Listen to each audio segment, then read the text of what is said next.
¿Existen diferencias entre el pensamiento oriental y el occidental? Y en el campo de las ciencias, Oriente y Occidente, un debate entre ciencia y filosofía que se manifiesta de forma especial en el terreno de la inteligencia artificial y de la lógica difusa. Para hablarnos de estas cuestiones contamos con Ángel Garrido Bullón, que es profesor de análisis matemático en la Facultad de Ciencias de la UNED, y María Teresa Román López, que es profesora de filosofía también en la UNED.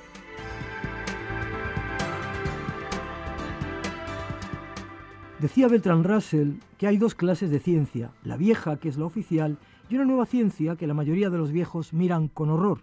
El resultado es una batalla constante entre las mentes viejas que admiran la ciencia de sus mayores y los más jóvenes que aprecian el valor del trabajo de sus coetáneos. Hasta cierto punto esta lucha es útil, pero pasado cierto punto se vuelve desastrosa. Este lúcido comentario muy típico del matemático y filósofo inglés parece hecho a la medida para la polémica que constituye una de las cuestiones que vamos a comentar. Pocas veces se han dado tan amargas e injustas descalificaciones como las que se produjeron con la aparición y el despliegue de las lógicas no clásicas y muy en particular de la lógica difusa. Pero es un hecho que en la actualidad su reconocimiento es cada vez mayor y su presencia en los medios de comunicación puesta ya fuera de duda su utilidad y el interés desde todos los puntos de vista.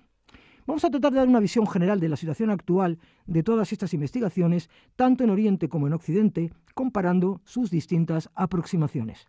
Para hablar sobre estos temas, hoy contamos con la presencia del profesor Ángel Garrido, del Departamento de Matemáticas Fundamentales de la UNED y doctor en Filosofía. Buenos días, Ángel. Muchas gracias, María Teresa, por tomar la invitación para venir a hablar por la radio de la UNED y así poder divulgar lo más posible las novedades de la ciencia y del pensamiento en general. ¿Por qué hemos traído aquí esa aparente contraposición entre Oriente y Occidente? ¿Es que son no solo distintas estas tradiciones, sino que ocurriría algo más, que son irreconciliables por esencia e incluso contradictorias entre sí? Pues como bien sabemos, ciertos países asiáticos se están convirtiendo en la potencia geoestratégica y cultural más poderosa del planeta, y sin embargo existen muchos prejuicios y desconocimiento de su cultura milenaria. A mucha gente le parece que nada de lo que allí piensan puede considerarse filosofía, que eso es algo exclusivo de Occidente, y que el oriental es, a lo sumo, clasificable como religiones. Claro está que se trata de cuestiones semánticas, de qué entendemos por tales términos. Tal fuera lo más razonable adoptar una posición intermedia, hablando, por ejemplo, de una filosofía religiosa. Ya sabemos que en el caso concreto del budismo, el tema de Dios y de su existencia es algo considerado como irrelevante. Allí, en su lugar, se referirán a la nada, a la vacuidad o al estado del nirvana. Resultan con ello dos posturas bastante contrapuestas, la del budismo y la del cristianismo. Tanto es así que se afirma que nadie puede profesar ambas creencias a la vez. Hay muchas diferencias entre las dos, porque, por ejemplo, en las escuelas orientales no vamos a encontrar ni dogmas de fe, ni clero fijo, ni sacramentos, etc. Nos has comentado que en ciertos ambientes se considera que esto no es en realidad filosofía, y es cierto, que ni es verdadero pensamiento, ni es en absoluto serio, sino que es una especie de negocio, de montaje comercial. ¿Podrías abundar más sobre esta idea? Es una muy buena pregunta, porque se trata de una cuestión bastante vidriosa y que no está del todo resuelta. En lo que se conoce como la academia, esto es, en los círculos universitarios y todo lo que les rodea, muchos son los que opinan, tanto en Europa como en los Estados Unidos, y quizá muy especialmente en España, que la única y auténtica filosofía es la que arranca de la tradición griega, por lo que los textos orientales son tenidos en menos, sistemáticamente infravalorados, etiquetándolos como algo anecdótico, casi folclórico, incluso más relacionado con la magia, el esoterismo o con los ropajes naranjas de los Hare Krishna. Para esto, además de falso, resulta que es terriblemente injusto. Se debe a prejuicios de tipo historicista, incurriendo en razonamientos autoepistémicos del tipo: si fuera verdad, yo lo sabría, no lo sé, luego es falso. Tan filosofía y tan respetable se ha de considerar una como la otra. Corresponderían tan solo a dos distintas visiones del mundo, complementarias, pero no necesariamente contradictorias. ¿Es que los orientales tienen un cerebro distinto o es que les funciona de distinto modo que el nuestro?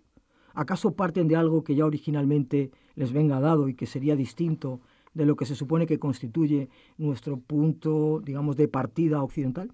Bueno, pienso que no es aceptable una idea de ese tipo, porque significaría caer en un cierto predeterminismo biológico, digamos. Porque si tomamos, por ejemplo, un niño oriental desde muy pequeñito y le educamos en Occidente, al final va a tomar las mismas decisiones que nosotros. Es decir, no vienen los niños provistos de una especie de programa preinstalado o de un disco duro que les obligue, pues le habrían de obedecer sin más remedio, privados así del libre albedrío. No marcan los genes en esa forma, por lo que no tendría sentido especular con la existencia de un cerebro oriental. Aquello que los distingue son los factores culturales y los de tipo social. Esto es lo que se va grabando en su mente y les lleva a generar unas pautas o patrones de conducta concretos. Es a eso a lo que podríamos denominar oriental. No obstante, sí que influye haber sido formado más tarde en uno o en otro de ambos mundos. Así el profesor japonés Kase y la profesora Slocum estudiaron el modo de abordar los procesos de toma de decisiones de unos y otros. Vieron que los occidentales necesitan de un marco general de referencia para luego poder desarrollar los detalles, mientras que los orientales, por su parte, empiezan cuidando los detalles y luego ya se preocupan de la estructura global. Dicho de otro modo, que los orientales van desde lo particular hasta lo general, mientras que los occidentales parten de tener un esquema mental previo y luego ya descienden a los detalles, considerados por ellos como elementos secundarios.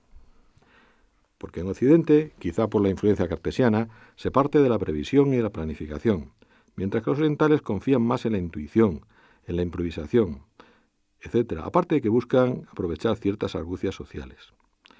Por poner un ejemplo, en Occidente se evalúan teóricamente distintas propuestas o alternativas, buscando cuál sería la preferible, pero los orientales las van probando a ver cuál funcionaría mejor. Porque se puede decir que el occidental funciona sobre ejemplos, mientras que el oriental lo suele hacer mediante metáforas. Es que el pensamiento de Occidente resulta más deductivo, y en el de Oriente se toma más en cuenta el carácter cambiante de las circunstancias. ¿Son muy diferentes entonces la ciencia occidental y la oriental? ¿Acaso se puede hablar de dos ciencias distintas al considerar sus versiones de cualquiera de sus ramas? ¿Se trata en realidad de dos modos de enfocar la realidad, de pensar nuestro mundo, o bien se trataría de una misma o similar perspectiva, pero adjudicándole, en un caso u otro, diversos grados y matices? Ciertamente sí, pero cada vez menos distinta, debido posiblemente a fenómenos como el de la globalización, que los va igualando, pues incluso en el pensamiento oriental hay cada vez más interés, lo cual no es siempre recíproco, por las ideas que rigen en Occidente. Sería, pues, un camino de ida y vuelta, pero digamos que más de ida que de vuelta. Además, habría que distinguir, diciendo según en qué ciencias y en qué épocas. Ya sabemos que en la antigüedad los inventos de la China precedieron con mucho a los occidentales. Muchos de ellos se conocieron a través de las vías comerciales, como la ruta de la seda o los viajes del veneciano Marco Polo. También hubo luego un trasvase de la ciencia india, esta vez transmitida por los árabes. Después se produciría una cierta desconexión entre ambos mundos, aunque nunca llegó a ser total, estando producida, entre otras razones, por aquel retrotraerse hacia sus orígenes experimentado por los japoneses, rechazando todo lo occidental. ¿Cuál sería entonces la situación actual? ¿Qué puedes decirnos sobre lo que hoy se estudia, lo que se trabaja e investiga, etcétera, sobre estas temáticas, que a veces atemorizan, aunque solo sea por el mero hecho de verlos tan especializados, que más bien recuerdan a los relatos y películas de ciencia ficción? Bueno, en el campo que más conocemos, que es el de la inteligencia artificial y de su importante subdominio, que es la lógica difusa, se produjo un cierto rechazo inicial hacia las ideas propuestas por los TIZAD en los Estados Unidos, concretamente de los técnicos de IBM, que no le veían utilidad práctica alguna. Por lo que estas ideas emigraron hacia el Oriente, siendo bien recibidas y fructificando en Japón, luego en China, Corea del Sur, India, etc. Allí se ha venido produciendo una gran marea de aplicaciones a la tecnología, que ha facilitado un fuerte empuje a todas las innovaciones niponas. Al ser contemplado este fenómeno desde Occidente, nuestros científicos intentaron entonces coger el tren, pero ya estaba en marcha, ya que se había dejado pasar en su momento, y se puede decir que lo hicieron con desigual fortuna, según los investigadores y los países. Por ello, el control difuso de los sistemas, las aplicaciones a la diagnosis y al seguimiento de las patologías y a los tratamientos en medicina o la robótica, entre otras aplicaciones, van ganando en importancia. Así que hoy nos lo podemos encontrar como un tema cada vez más frecuentemente en los medios. ¿Sería entonces Zadek el padre de esta nueva ciencia de la lógica difusa? ¿O es que se trata de un saber con orígenes mucho más remotos, que luego se habría ido diversificando, reapareciendo en realidad una vez y otra vez a lo largo de toda la historia del pensamiento? Bueno, aunque algunos le asignen a Zadek tal paternidad, no es esto así. En todo caso, el mérito de Zadek sería el haberse dado cuenta de su considerable grado de aplicabilidad y contribuido lo más posible a su difusión, contra viento y marea, dicho sea en honor a la verdad. Este profesor es de la Universidad de California, Berkeley, tiene ya 90 y tantos años y aún sigue yendo a los congresos a predicar, digamos, en favor de la lógica borrosa. Es un personaje curioso y ha hecho mucho por divulgarla. Quizá quien más.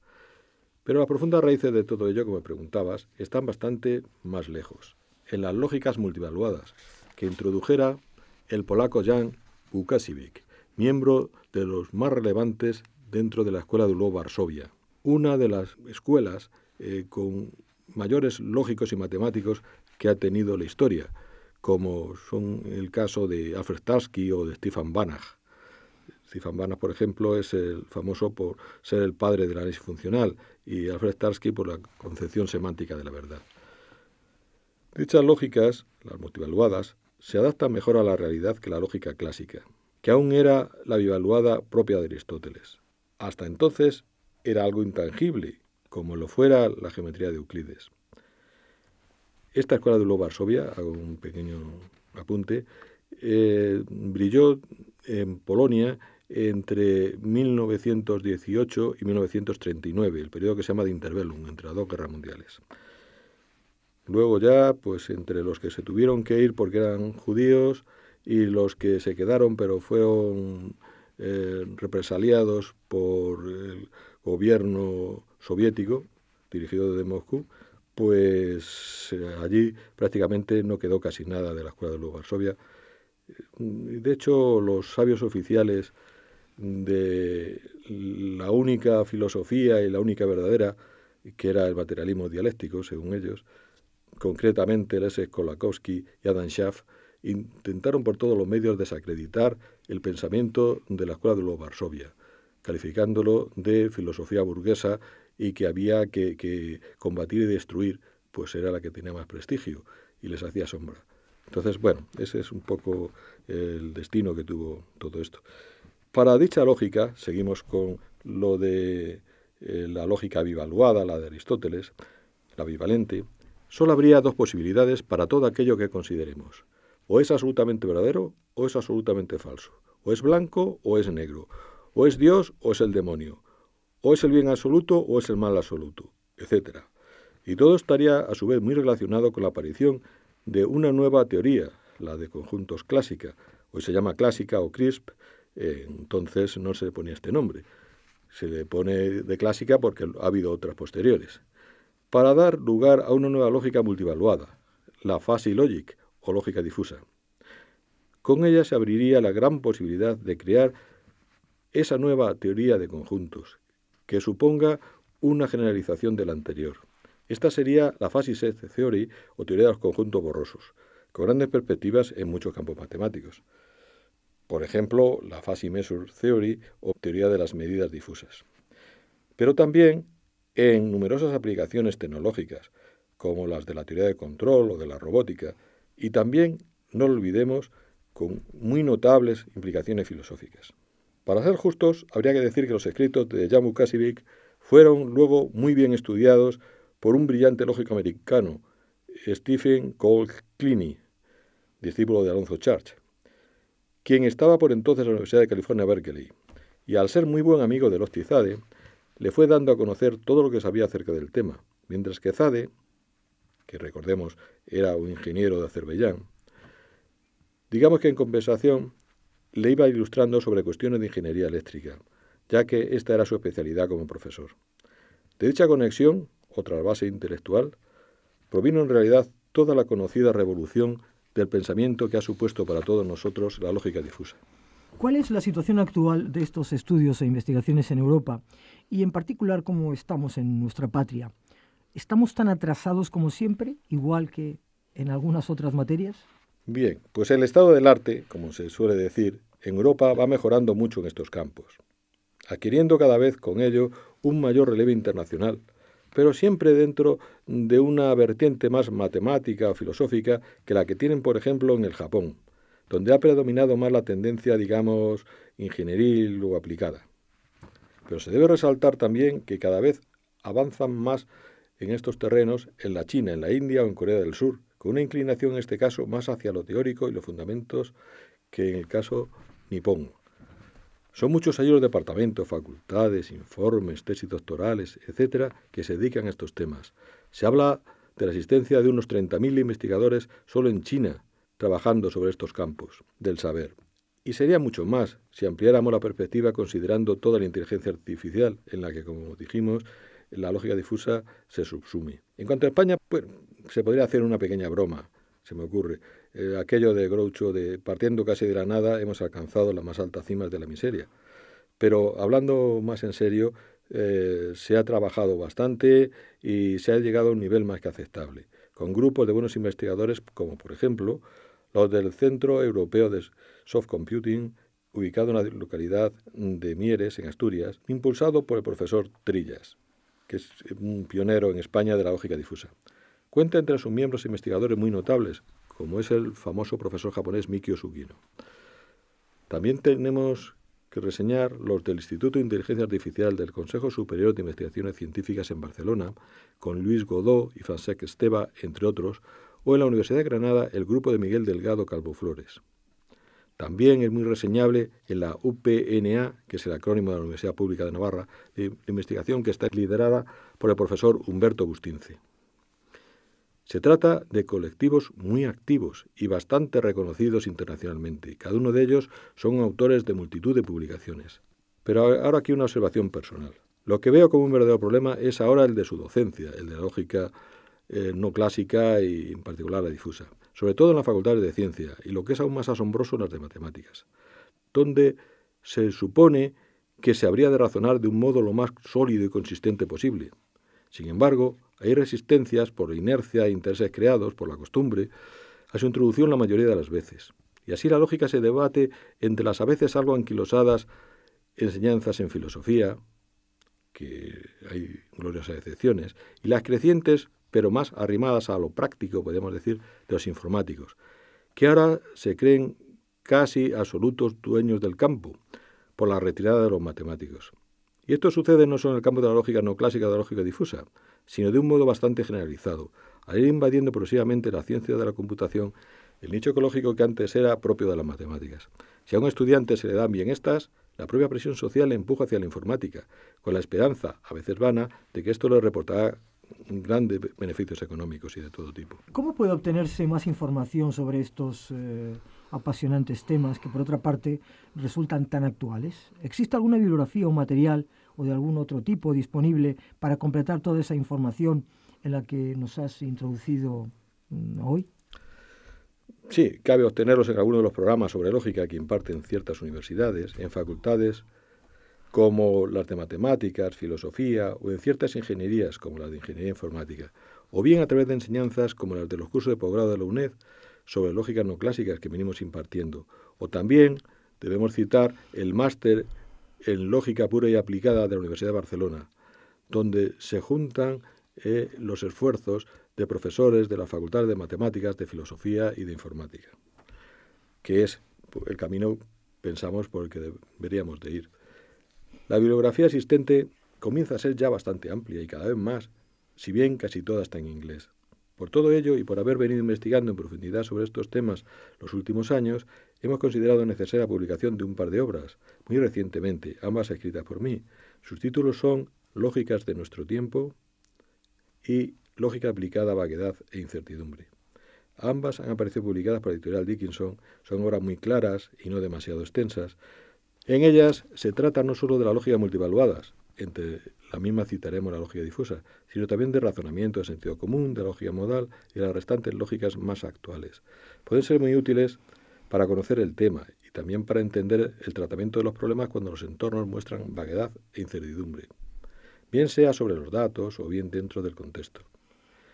En realidad, es que resulta así, fasi, casi todo lo que nos rodea, o el lenguaje natural por medio del cual nos expresamos.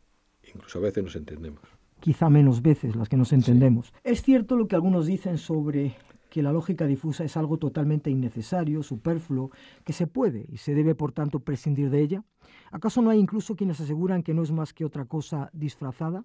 Bueno, ya hubo en su día, y aún sigue habiendo, una acerba y muy larga polémica de ciertos estadísticos contra los pioneros de la fuzzy logic. Todo lo cual pues partiría de las opiniones del patriarca italiano de la estadística, llamado Bruno De Finetti, quien vino a decir que la fuzzy logic, la fuzziness, la vaguedad, no es más que una probabilidad disfrazada. Se trata esta de una polémica que de tan antigua ya es rancia y debiera considerarse superada por toda persona culta, aunque algún estadístico aún manifieste esa especie de celos profesionales cuando creen ver intrusos que invaden y ponen en peligro su sagrada parcelita. Son poco más que malentendidos, o tal vez sea supina ignorancia, por interpretaciones erróneas de aquellos para quienes parece haberse detenido ya el tiempo. Es como si solo hubieran existido los artículos iniciales de Zade, que recordemos el famoso suyo de 1965, sin haberse enterado de toda la teoría sólida y consistente que se ha venido desarrollando desde entonces. Por ejemplo, podemos citar todo lo investigado por el grupo del checo Peter Hayek de la Universidad Carolina de Praga, o el de Vilém Novák de la Universidad de Ostrava. Sus obras son muy completas, recogiendo los últimos avances de la investigación, de los cuales, como decimos, no parecen querer enterarse, cuando lanzan todas esas andanadas de objeciones y celosos reproches. Pues quien tenga tiempo y la formación necesaria debería tratar de leer el libro Metamatemática de la lógica difusa, que es una obra maestra de mencionado escritor e investigador Peter Hayek. También son interesantes los escritos de Didier Dubois y Henri Prat de la Universidad de Toulouse, o los de Siegfried Gottwald de la Universidad de Leipzig, porque conviene informarse bien antes de hablar, estudiando todo lo que hay de interés sobre el campo en cuestión, en lugar de repetir machaconamente descalificaciones que tal vez se hayan oído en algún sitio, dicha más para la galería, en este caso para la academia, que para una persona verdaderamente crítica y formada. Si pudiéramos resumir toda la información extensa, amplia y de mucho contenido que nos has expuesto en unos pocos minutos, en unos 3 o 4 minutos, ¿cuáles serían los aspectos que tú destacarías fundamentalmente? Bueno, yo lo que comentaría es que tiene, digamos, varias vertientes o varias aristas, como si fuera un pico, y todas ellas son interesantes, cada una, digamos, desde la perspectiva por la que uno se aproxime, ¿no? Tiene una componente filosófica muy fuerte, pero también la tiene matemática, y de verdad la matemática, decía Gottlob Frege, que no es más que lógica aplicada. Entonces, en realidad, están muy interconectadas. Y ahora ha salido una hija que es bienvenida, no pensemos que la rechazamos, que es la de la ciencia de la computación. La ciencia de la computación, en realidad, lo que hace es intentar aplicar las matemáticas a resolver problemas concretos. Y está muy bien, pero claro, siempre y cuando no se deje de pensar en lo que hay detrás, y no degenere una especie como de recetas que, siendo interesantes para resolver cosas concretas, cuando te viene con otro problema no se lo puedes aplicar porque han cambiado, digamos, los parámetros o el paradigma, tienes que aplicar otra cosa. Dentro de eso es muy interesante la lógica difusa porque tiene un aparato matemático muy potente, desarrollado ya y que sustituye pues lo que se llamaba la función característica por la función de pertenencia. Y entonces, en vez de estar definida sobre un conjunto formado por 2 puntos, el 0 y el 1, está definido sobre todo en un intervalo unidad, el 0,1. Y entonces admite los grados de verdad o los valores intermedios, que son aplicables no solamente a conjuntos, sino a proposiciones en particular. Con lo cual, todo esto es un modo nuevo y más práctico para la computación de acercarse a la lógica. Es decir, es una lógica más próxima a nuestro mundo y a nuestro modo de pensar.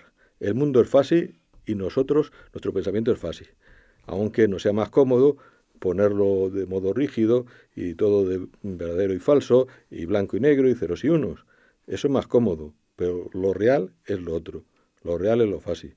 Entonces hay que aproximarse a ello porque hay muchas cosas en computación, por ejemplo, una parte moderna que se llama computación con palabras, que necesitan de esta herramienta conceptual. Entonces, es muy importante que todo esto sea tenido en cuenta. Y bueno, muchas gracias de nuevo, María Teresa, y quedamos abiertos a responder a las preguntas que nuestra intervención haya podido suscitar, posiblemente en un nuevo programa, me atrevo a decir. Sí, yo creo que antes de que termine el programa de hoy, sí que me gustaría ver o comprobar si realmente la aplicación de estos sistemas podrían tener algún tipo de efecto en el modelo cognitivo, operativo, emocional del hombre actual. ¿Le aporta algo? ¿Le ofrece algún tipo de alternativas distintas o por lo menos complementarias a lo que ya tiene? Es decir, para no repetir aquello del califa Omar, si todas las filosofías dicen lo mismo que la mía, ¿para qué las necesito? Y si no dicen lo mismo que la mía, son falsas. Quiero decir, ¿hay alguna perspectiva, alguna amplitud en todo esto? ¿Amplía la mente humana hacia otros ámbitos? Yo creo que todo esto, al ser el modo de funcionar propio de la mente humana y de nuestro lenguaje, nos aproxima a la resolución de problemas que antes no podían resolverse y son muy interesantes porque así como se ha aplicado mucho en informática y también en matemáticas, todas las cosas relacionadas con las humanidades, de psicología, etcétera, está bastante por estudiar y por aplicar todo esto en esas otras ciencias, que también son ciencias. Y entonces son estas lógicas muy adecuadas para tratar ese tipo de material, de conjuntos de datos. Entonces es muy importante, yo creo, que se extienda, digamos, los confines, por ejemplo, de la psicología con la introducción de la lógica difusa. O sea, que podía dejar abiertas un poco las compuertas con otras expectativas, ¿no? Las compuertas del programa, del programa que tiene el ser humano, ¿no? Yo te agradezco mucho tu intervención y efectivamente espero que podamos seguir trabajando en esta línea. Y yo quiero finalizar con unas palabras de Jorge Luis Borges, muy sencillas, que dice: he conocido lo que ignoran los griegos, la incertidumbre. Muchas gracias, Ángel. De nada, encantado.